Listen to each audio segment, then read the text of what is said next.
Hello. I'll be like super excited when I'm gonna make these videos because I love knowledge and I love sharing knowledge, and I think this is like really fun.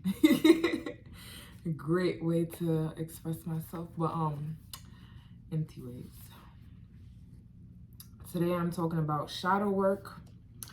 And Inanna's Descent, or Ishtar's Descent, if you've heard of the Sumerian mythology. She goes by different names depending on the culture.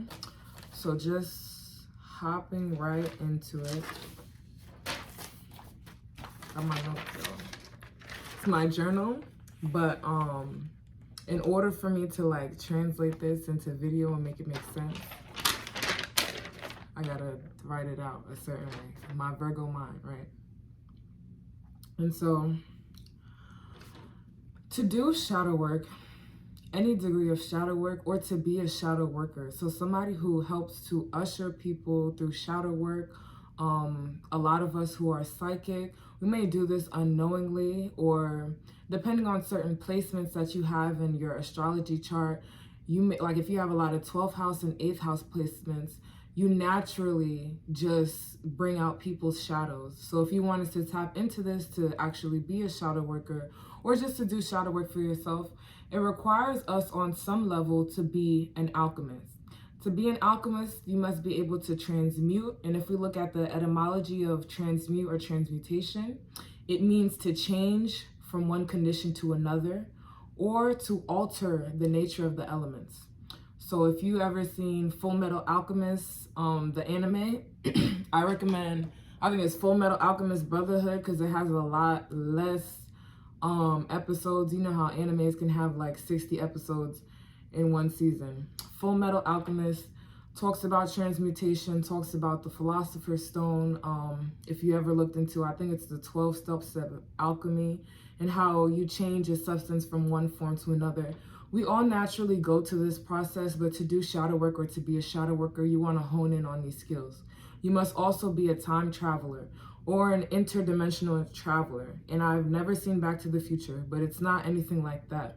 It's more so being able to revisit the past through almost detailed visualization. And I say almost detailed because you don't have to remember every single thing that happened, every word that was spoken. But when you're doing shadow work, a lot of it requires you to sit in kind of like meditation and be able to visualize your past when you were 7 years old, 9 years old, 13 years old. Or this ties into to those of us who have psychic abilities. Premonitions is also time traveling, where your mind is going to the future. It's going to a different dimension, a different place, in order for you to receive information that you need for the present moment. Like I said, you must be a time traveler, right? Or an interdimensional traveler. And what this means is you must be able to skillfully travel between lower and higher dimensions, going from 5D to 3D and from 3D to 5D.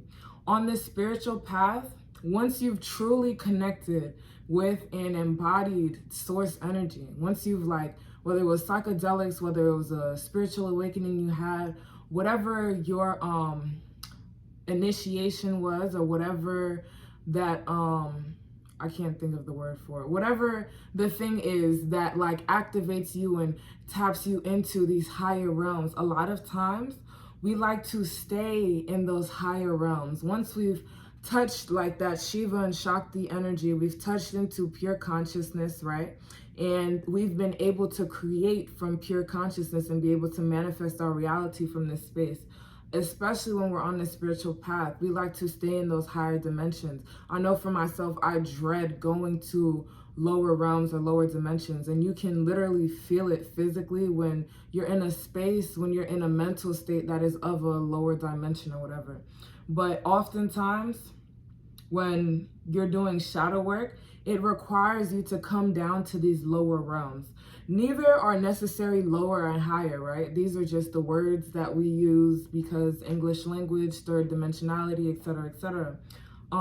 But it's like I said, going from 3D to 5D could be as simple as going from your root chakra to your crown chakra, or going from your crown chakra to your root chakra. Each of your chakras are are different dimensions. I don't know why my hair is sitting like that. Anyway, it doesn't matter.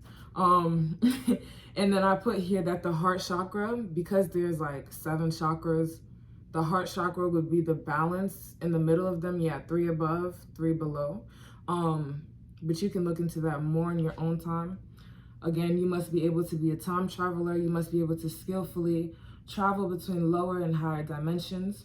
You must be able to go to the underworld and leave with your birthrights and your power intact.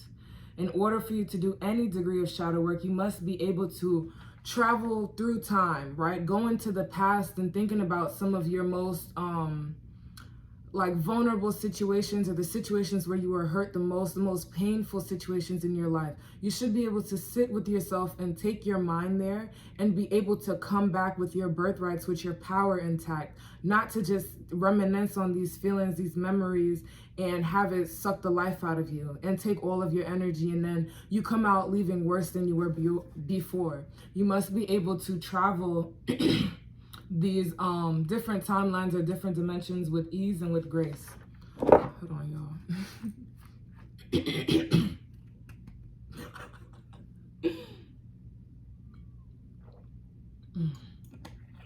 Okay. So, getting into Ishtar or Inanna's descent, a lot of mythology just represents us. Through learning yoga, one of my teachers, whenever she would tell us the story, she'd say, think of every person in the story as you. So whenever you read mythology, kind of have that point of view that you are every single character in the story, right? You guys can look more into Inanna or Ishtar. It's like the same name but different translations or whatever. And find out more about her story, but I have just a short little me going over it. So Ishtar Inanna descended into the underworld to meet her sister. She instructed her minister and her servant to plead with the deities to rescue her if she did not return in 3 days. And so this reminds me of the Christ story, or Yeshua. He died for 3 days and then rose again. And then one of my mentors said as well, it wasn't like a physical death, it was more of a spiritual death, right? If you ever feel like you've lost your gifts, your spiritual gifts of abundance, of being able to read people, of whatever the case may be, maybe you need to do some shadow work, right? So she descended to the underworld for 3 days, Christ died for 3 days, and then rose again. This can also be akin to an ego death. So sometimes when we're going through really hard phases of our life, we don't know how to get out. We have little to no clarity. This is because parts of ourselves are dying. I don't really like the term ego death, but it's more so like shedding different identities. And I will soon write a blog post about it, so I'll definitely link it here.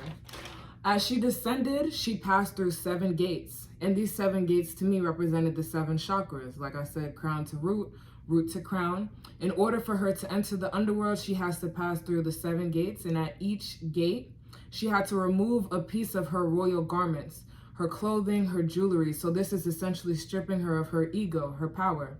So Ishtar is known as the queen of heaven and earth. She did not know the underworld. Her knowledge was limited to the material realm, just heaven and earth, just the earthly realm, right? Her descent to the underworld was to help her expand her knowledge and her understanding in order to be complete in her wisdom.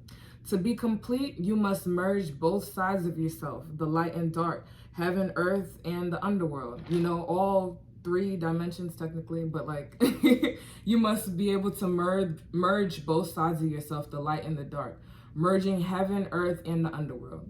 So she had to become vulnerable. They said in the story, once she got to like past the 7th gate, she was naked. That's when you're in your most vulnerable state. And she had to face the dark side of herself. In the story, the dark side of herself was represented by her sister. And I'll link some things in the description as well that I read to help me formulate or come up with this video. But essentially she had to face the dark side of herself, which was her sister, because that's who she went to the underworld to go see. She had to die and be reborn again, because in many of the translations of her story, she ended up dying down there as she instructed her ministers they came and they got her. They did whatever they had to do in order for her to be born again. Like I said, just like the Christ or Yeshua story. And this helped her to be an honored counselor and a guide to the land. So if you call yourself a shaman, or if you're interested in any shamanistic ideals, this is what it takes. You must be willing to go to the underworld. You must be willing to die and be reborn again. You must be willing to shed different parts of your identity, strip yourself down of your ego and power. However, you reclaim it in a different way, right? Because the ego and the power that she had was more so just on the material realm, but she was able to be reborn again through the knowledge and understanding she gained of the underworld. So then now she has all three: heaven, earth, and the underworld, the knowledge, the understanding, the power over all three. So I put here that this story reminded me of the Scorpio Taurus axis. So the Scorpio represents the subconscious, the dark waters, and the Taurus represents, like Ishtar was identified by the planet Venus. Taurus would be heaven or earth. Taurus is an earth sign, but it also represents, let me slow down. It also represents all of the things that we see on earth: the green, the grass, the plants, our material pleasures, our sensual pleasures. Whereas Scorpio, again, is associated with the root chakra, it's associated with Mars. Venus is associated with Taurus. And some of Ishtar's or Inanna's key words include love, beauty, justice, which is Venusian in nature or relates to the planet Venus. And her other keywords are sex, war, and power, and that relates to the Martian energy. So you can definitely look to where you have Scorpio and Taurus in your chart. I call myself a shadow worker because I have Scorpio in the 6th house. The 6th house is the house of work, right? And then my 12th house would be Taurus. But I'm talking about sidereal astrology, my sidereal placements. I think in tropical, I still have 6th house Scorpio, 12th house Taurus, whatever. But moving on. Like I said, this is my journal. So I wrote down, the whole thing with being an alchemist, an interdimensional traveler, or a time traveler is that one enlists or procures the other. Traveling dimensions at varying degrees and varying spaces, being able to take the 5th dimensional energy with you into the lower dimensions or the 3D situations, then transforming those situations via the energy, life force, prana that you carry. Being a shaman, traveling to higher realms. A lot of us who are shamanistic in nature, we take psychedelics or we, just meditate all day, or we do these things that put us in the higher realms, and we take that information from the 5D and bring it back down to 3D or whatever you want to call it, right? I'm just using words that I feel like everyone is familiar with. And then transforming, healing the rest of the community with said knowledge and info. All of this takes place in the mind. This is the reason why we love movies so much, because they act out what is going on in our mind, what happens when we sit and we meditate and we travel through all of these dimensions, or like movies explain the mental processes of timeline hopping, etc. So yeah, I wrote down one movie that's really great and I feel like aligns with this story perfectly is the film Black Swan. If you have Hulu, it's on Hulu right now, so definitely watch it before they take it off, because they're charging for all of the good movies now. But in the Black Swan, I'm not going to spoil it, the main character, however, Nina, in order for her to become the Black Swan, she had to essentially face her shadow. In the movie, it showed many shadow aspects of herself, her inner child, aspects of herself, her sexuality, some self-limiting beliefs she had about herself, her relationship with her mother, were all different shadow aspects that she tried to hide. But in order for her to become the Black Swan in the movie, she had to face through all of them. Ishtar's dark side, or her shadow self, essentially was her sister. In the movie, Nina's shadow self, or her dark side, was Lily. So she met Lily, and essentially just by her being friends with her, the girl Lily dragged her through shadow work, or put her through all these situations, scenarios where she had to face herself, she had to face her mother, she had to confront her self-limiting beliefs. And this is the same, like I experienced this a lot with my partner. a lot. Since the beginning of our relationship, he has dragged me through my shadow, and not like drag like in a bad way, but like I just had to confront so many different aspects of myself, and what he couldn't do, or what, you know, shadow work he couldn't necessarily help me with, I outsourced a little. So I'm gonna put links for people below. And you know, I also sat with myself too as well. And so this could be you and your best friend, or this could be you in a relationship you're in. You know, 9 times out of 10, some of the people that we meet are our shadow selves, and they're in our relationship or in our lives to help us face those sides of ourselves, so that we can essentially, when we do shadow work, what we're doing is freeing up room in our subconscious mind, freeing up room, or like getting rid of certain programs and stuff like that that we've lived with for far too long. So I hope this video helps somebody. But yeah, definitely check the description for all the links that I'm gonna put, that's gonna add to what I talked about here. So